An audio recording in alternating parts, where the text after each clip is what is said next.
அதிமுக வந்த உடனே திமுக எப்படா வரும்னு சொல்லி எவ்வளோ பேர் ஓட்டு போட்டான். நிலைமை என்ன? நீங்களும் அதே மாதிரி தான் நடந்துக்கிறீங்க.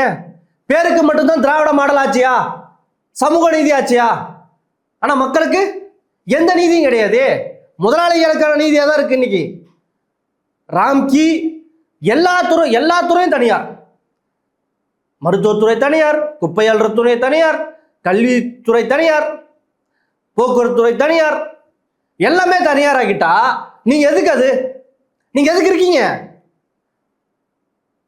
அதிமுக ஆளுங்கட்சியா இருக்கும்போது உங்களுடைய ட்வீட் என்ன? இன்னைக்கு ஊடகங்கள்ல பரவிட்டு இருக்கு. உங்க ட்வீட் என்ன போட்டுட்டீங்க சொல்லுங்க.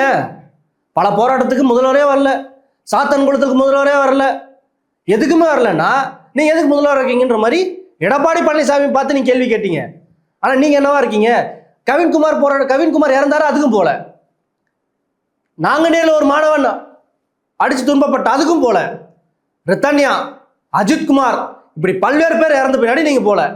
இந்த போராட்டத்துக்கு மட்டும் நீங்க போல. ஆனா உங்களுக்கு ரோம் நகர்ல பத்தி போராட்டம் எழுதிட்டு இருக்கு. ஆனா அந்த மன்னர் என்ன பண்ணாராம்? இசை வச்சுட்டு இருந்தாராம், பியானோ வாசிச்சுட்டு இருந்தாராம். இப்போ உங்களுக்கு அதுக்கு என்ன வித்தியாசம் தெரியுது?